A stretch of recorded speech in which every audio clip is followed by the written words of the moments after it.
Hey guys, so this is the last part of 3.7. I'm on page 304, and now what we're going to do is we're going to discuss whether we need to use factoring, the square root property, or the quadratic formula to solve different quadratic equations.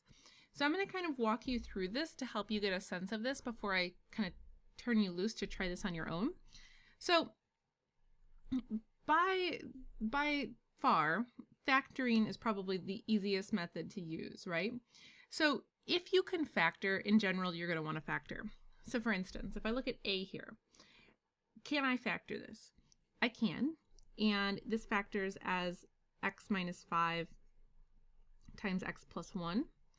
And then you just set each factor equal to 0, so I'd have x minus 5 equals 0, or x plus 1 equals 0, so then I would add 5 here to get x equals 5, or x equals negative 1. So those would be my two solutions. So when you can factor, go for it. Now, the next technique that we had was the square root property, which that's going to be pretty clear if that's what you want to use, because it's going to have this type of setup, right? Where it's one thing squared equals another number. So it's super important to notice that the thing being squared is isolated on one side. So this is going to use the square root property. So in this case, then I'll take the square root of each side. So let's see, I'll have x plus 4 squared equals 25. Take the square root, make that plus or minus. So this is going to become x plus 4 equals positive 5, or x plus 4 equals negative 5. And now I just go through and I finish solving. So this is minus 4, so this will equal 1. Subtract 4 from each side over here, so this is x equals negative 9. So those would be my two solutions. So when you have to use the square root property, it's clear just because it's the one thing being squared. Okay, so now for this last one. This last one is an example of the quadratic equation, or for the quadratic formula. So take a look at this. If I try to factor this, what do things multiply to 7 but add to 4? Nothing, right? And this doesn't look like the square root property in that it's not like this, right? Where it's one singular thing being squared. So the quadratic formula is something that you want to use as kind of a last-ditch effort. When you can't factor, you can't use a square root property.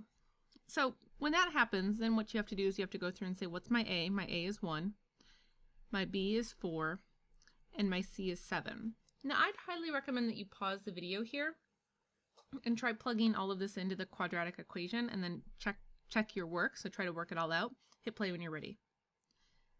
So in this case, my answers will be x equals negative 4 plus or minus the square root of 4 squared minus 4 times 1 times 7. All of this divided by 2 times 1. So let's work out the order of operations here.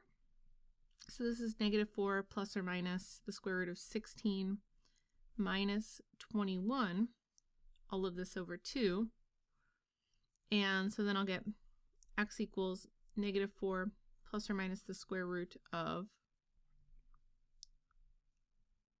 negative 5 over 2. Now, I don't know if you've tried plugging this into your calculator, but you probably got a surprising result. So the surprising result is actually driven by this. So this is something that we haven't talked about yet. But square roots, you can't take the square root of a negative number. So many calculators won't do it. So this could technically be done, but we'd have to use a whole other number system called the imaginary numbers, which we can't use right now. So for now, we're just going to say that the solution is not real.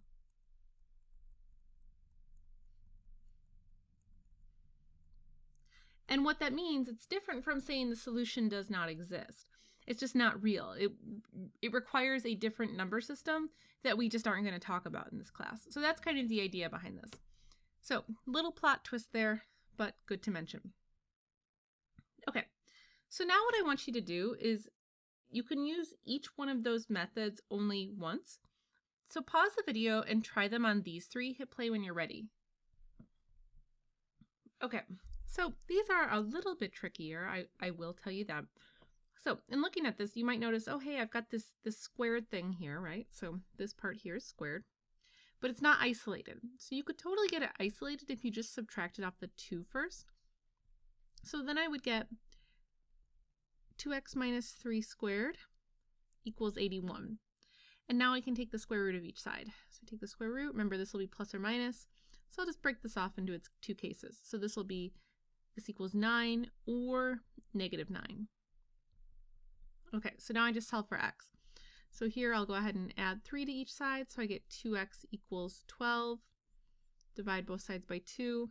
I'll write the solution up here, I'm running out of room. This is x equals 6, and then for this one, add 3, I get 2x equals negative 6, divide both sides by 2. So my other solution will be x equals negative 3. So there are my 2 solutions. Okay, so now looking at B, so this has a GCF, so actually I can factor x out first. And then I can factor this a little bit farther.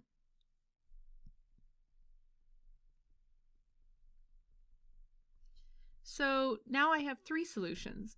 So this is a little bit different, but it's still the same idea. So I have this times this times this. So if you're not sure what to do with this x, you just set it equal to 0, right? There's nothing to actually solve for there. So the first solution here would be x equals 0. Now, where will x minus 6 equal 0? That will equal 0 when x equals 6. And then where does x plus 6 equal 0? That will equal 0 when x equals negative 6. Okay, and now for this last one. So notice this does not seem to be factorable. Also, it's not equal to 0. So it would probably make our lives a little bit easier if we at least subtracted off the 7. And then we could get a better picture of what we're looking at. So I have x squared minus 5x minus 5. Okay, so now what I want to do is I want to just take a look at this. I can't use the square root property. Can I factor it? There is nothing that will multiply to negative 5 but add to negative 5, so we can't factor it. So we're going to have to use the quadratic equation, the quadratic formula. I don't know why I keep calling it the quadratic equation. All right, so this is a equals 1. My b will be negative 5. My c will also be negative 5. So if I set this up, I'll have x equals negative 5 plus or minus the square root of negative 5 squared minus 4 times 1 times negative 5. All of this divided by 2 times 1. So now let's just go through the order of operations. So this is 5 plus or minus the square root of 25 plus 20. All of this divided by 2. Let's see, I got to move over here. So this will be x equals 5 plus or minus the square root of 45 divided by 2. So now I have to break this up into pieces. So I have x equals 5 plus the square root of 45 divided by 2. And then I also have x equals 5 minus the square root of 45 divided by 2. So now just to show you what the decimal answer of this will be, this will come out to 5.85. And then this other one, this will come out to negative 0.85. So those are my 2 solutions in this case. So again, when you can't factor it, you're more likely to get kind of these crazy decimal answers. Okay, so we have just 1 page left, so let's take a look. So it says, let's revisit an old application. A ball is thrown upward from a cliff that is 30 feet above the ground. This situation can be modeled by this quadratic equation, where h represents the height of a ball after t seconds. At approximately what times does the ball achieve 42 feet of height? Okay, so you might remember this in the last section. We talked about this and what you have to do to solve it. So to solve it, you would just set this equal to 42. So if you flip back a couple of pages, you'll find where we did this. So I had to set this whole thing equal to 42. And at the time, we didn't really have a way to solve this without a graph. So we used the graph to actually figure this out last time. Now what we're going to do is we're actually going to figure this out using all these other methods that we have. So to do that, what I want to do is I want to subtract off the 42. So in general, you want to have your quadratic equations equal to 0. That's a best practice. So let's see. First, I will set this up like this. And now, by looking at this, you kind of want to think about, could you factor anything out of this? Well, technically you could factor out, let's say like a -4, which if I do that, that'll flip everything. This becomes 8t squared minus 16t plus 3 equals 0. But then you're kind of stuck trying to figure out what to do with this. But this is actually okay. So this part here, we can now kind of keep going with this. So how would I solve something like this? So you might want to just use the quadratic formula now on just this part. So if I did that, my a in this case, if I'm just using, again, just focusing on this equation here. So my a in this case would be 8. My b would be -16, and my c would be 3. And I prefer at least having the -4 out of this just because it makes the numbers a little bit smaller, so those are nicer to deal with. So now let's plug this into the quadratic formula. So maybe you want to pause the video and then hit play when you're ready. So I'll go ahead and plug everything in. So this will be 16 plus or minus the square root of -16 squared minus 4 times 8 times 3. All of this divided by 2 times 8. Okay, so I just want to point out, so the negative of -16 becomes +16, so I just wrote this as +16 here. So now let me see what I can do with this. So this will be 16 plus or minus the square root of 256 minus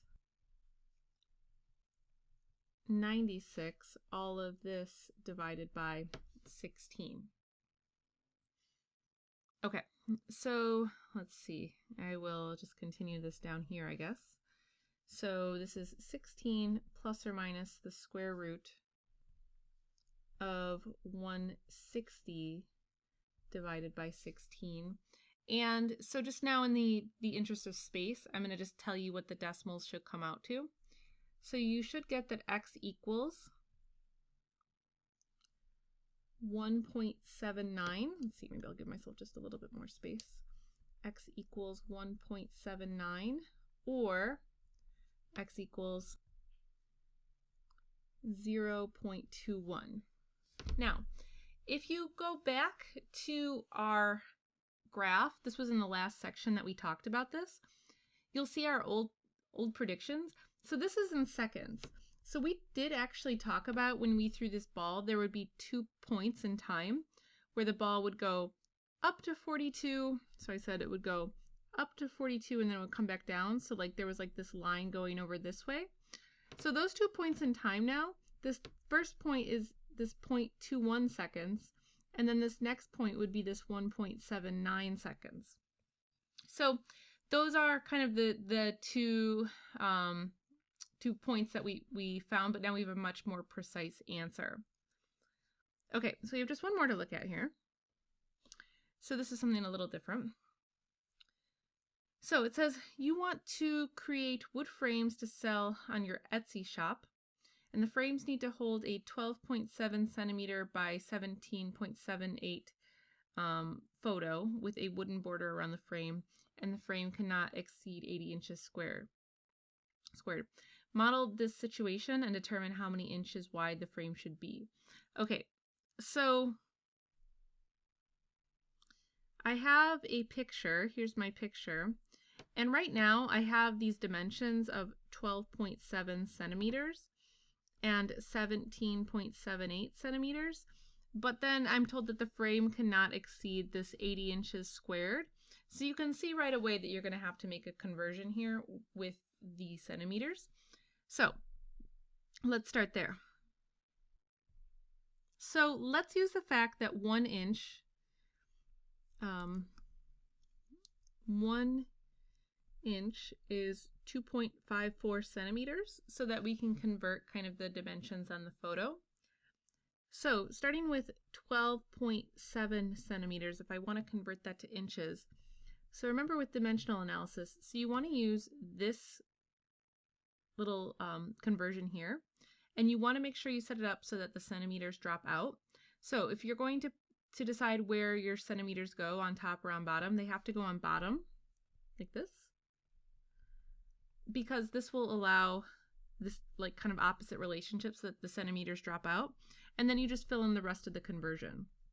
So this entire conversion, 1 inch equals 2.54 centimeters, it has to be represented exactly in this fraction. It's just, you're just deciding what goes on top, what goes on bottom, but you have to use this whole conversion. And so now I can actually see what I need to do with this. If I try to kind of put this all together, I need to take 12.7 divided by 2.54, and that will get me to inches, which will come out to 5 inches. Okay, so that's the first one. So now let's do the other one. So I've got 17.78. So same thing, right? So this is still in centimeters. So I should write centimeters here, centimeters. And then here's the 2.54 centimeters. Here's the 1 inch. So now I'm going to cross those out again. So now I just need to take 17.78 divided by 2.54, and that will get me to inches. And that comes out to exactly 7. So now what I want to do is I just want to update the dimensions on this photo now that I've done that dimensional analysis. So now let's call this 7 inches. Maybe I'll write it in here actually. So this is 7 inches. And over here this is 5 inches. So let me get rid of all this. And going back to what this problem was actually asking about, so let's see. So I have to have some, so here's my photo. It's a 5x7 photo. And I want to have some border around it, but it cannot exceed 80 inches squared. So what I want to think about then is, what should this frame kind of look like? So the frame is going to be the same width all the way around. So now I have to kind of take into consideration, if I add in the photo with the frame, what would this width here be? Well, it would be x plus 5 inches plus x. So my width in this case is 5 plus 2x. And then what's my length in this case? So I go from x, and then here's 7, and then here's x. So this will be 7 plus 2x. So I'm told here that my area is equal to 80 inches squared. And what is the area of this shape? Well, it's length times width, so that has to equal 80. So now I just have to replace it with these pieces here. So this is, so let me actually just go ahead and do that. So this will be 5 plus 2x times 7 plus 2x. This will equal 80. So now what I have to do is I actually have to multiply this out to figure out what do I actually have. So if I start multiplying this out, I get 35 plus 14x plus 10x plus 4x squared, and all of this I know is still supposed to equal 80. Okay, so let's collect our like terms on one side now. So I get 4x squared, I'm also putting this in descending order, 4x squared plus 24x plus 35, so this all equals 80. And so now I can see this is something quadratic, but I really need this set equal to 0 because that's just a best practice. So now what I want to do is I want to subtract off the 80 so that I get 4x squared plus 24x minus 45 equals 0. Now this video is already getting pretty long, so I'm actually going to just kind of tell you if you want to finish this off. So you're going to want to use the quadratic equation here to finish this. And if you do that, so you're going to end up with the solution x will equal 1.5, So you'll get actually two solutions here. One will be positive and one will be negative, but you'll want to take the positive one because obviously you can't have a negative border. So if you were to actually work this all out and use the quadratic equation, so this is something that you can do on your own, then, or by the quadratic formula, I really can't talk today for some reason, by the quadratic formula. So if you were to work that out, that's what you should get. So just to keep this video shorter, I'll just cut this off here, but that would be the idea. Okay, thanks for watching, guys. That